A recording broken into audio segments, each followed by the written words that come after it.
with the digital on that. Yeah, and especially the last couple of years. I kind of watch, Sci-Fi and another Comet network and watch all the old scary movies. But I tell you, Sci-Fi needs to carry some of your movies. I tell you, it gets kind of boring watching some of the stuff they put on their network. It really, I don't know. Well, I wish they would. I wish they'd get some of that. There was talk in the last couple of years, like from the team that made Magus, that was written and directed by John Lachago.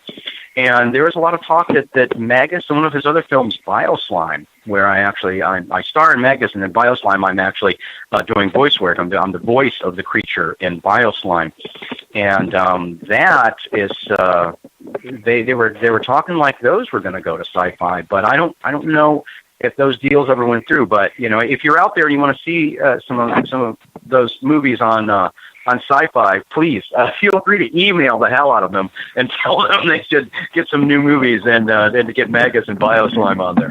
Well, I'm getting tired of seeing crocodiles, eating these little girls and little teeny bathing suits going into the lake, or or these other type of fish that eat up people. I mean, come on, they need to get something good on the network. I don't know if they're having financial problems or whatever is going on with Sci-Fi, but I tell you, they've been showing a lot of crap. Well, they got a bad reputation for that. I mean, it's like the whole Sharknado series and things like that. I mean, one or two of them, with, some older stars, that had some nostalgia value, and then some super campy, sharks and a tornado thing. But it's like, how many, they've made like 4 or 5 of those damn things. And it's like, how many of these things are you going to crank out, and who's still watching this 4 or 5 movies in that you're going to put them on television? I don't know. I'm not part of that audience myself, so I don't know. But I hear that from you and from the fans of the Sci-Fi Network and of Sci-Fi in general. It's like, why are they not getting a better shows? Why not better product on there? And there's so many great indie horror and indie sci-fi films out there that they really could infuse them with a lot of the higher quality things from the market to put on there. And I don't know. I mean, it's all about the people who made them coming together with the with the venues, the different cable channels to put those things out there. But I think if you want some of the most innovative storylines, especially, you have to get away from a lot of the Hollywood-made stuff, which is happening more and more and more all the time, including all the streaming platforms making their own, product now. And then, but if you go into these indie, directors of horror and sci-fi, bang, there's a whole new, barely tapped vein of great material there. And I'm surprised that especially the cable networks and some of the other places aren't going to that more, because all of those movies are now going straight directly into the streaming market and everything. And if they could go in and do some television sales, I think it would be good for everybody. I mean, certainly, I've heard that so many times from you and everybody else, that loves the Sci-Fi Channel. It's like, why aren't they actually running Sci-Fi? Or why are they running all this exploitation crap? And why don't they have something good on the network anymore? And, there's only so many times they can show the package of the older stuff that they've kind of played out over time. And then their newer stuff seems to be all this crazy, animals gone wrong exploitation kind of thing. And so I don't get it either. I don't understand, because they said they were going to rebrand and kind of get back to their roots of actual sci-fi programming. But they're it doesn't seem like that's been happening. It seems like every time I turn on Sci-Fi, I'm seeing the same thing, the crocodile eating up the girls in the lake, or I'm seeing, the piranha eating people in the lake, or I see, I don't know. Yeah. It's frustrating. I don't even turn on Sci-Fi anymore, Harley, just because that. Really? I like is the Comet Network. I mean, they show, during the weekends, they show like the horror movies that were made in the 30s, 40s, and 50s. The ones that are so bad that you can't turn the channel off. I don't know how you are, Michael, but I know myself. I get into one of these so bad movies, like Oh God, I can't even think of the one actor, but like the TV starts talking to him and controlling his life. Yeah. That was made in the 50s and stuff like that. Hey, they really sucked, but you know what? They draw you into it. Or a spaceship. It looks like somebody took a cigarette in it, and the smoke's coming out of the spaceship, going up in the stars, and the little little puff of smoke coming out of it. Yeah. Yeah, boy, I remember those old Abbott and Costello meets Frankenstein and those really cool Universal pictures when I was growing up.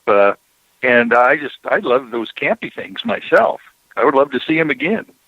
Well, yeah, but I love zombies, like you're in Jamaica and all these places, right?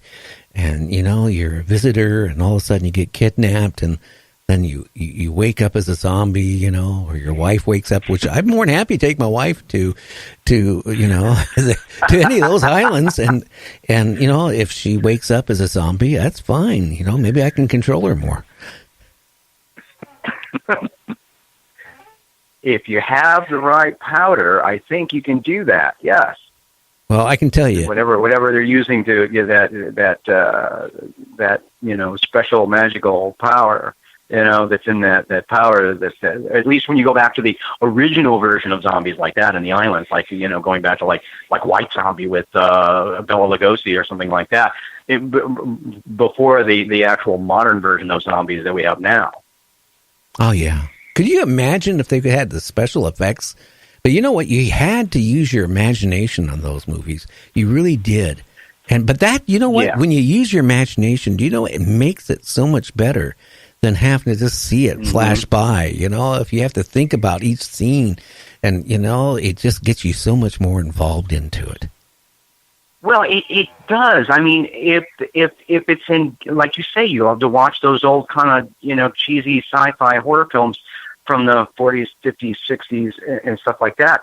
And there's a lot to be said that because if it's engaging, and if you have some actors, or personalities in there that are engaging and fun to watch, and it's a fun idea and a fun storyline, you do kind of get swept up in it, even if the production values are really low. It's like I've always been a Doctor Who fan. Like I like the new stuff and I like the old stuff, but the old classic series of Doctor Who still had shaky walls and stuff like that in it. But I didn't give a damn about that because I love the Doctor. I love the whole idea of traveling through time and space, and the very idea that every time that show, every different episode could be somewhere else in some other time.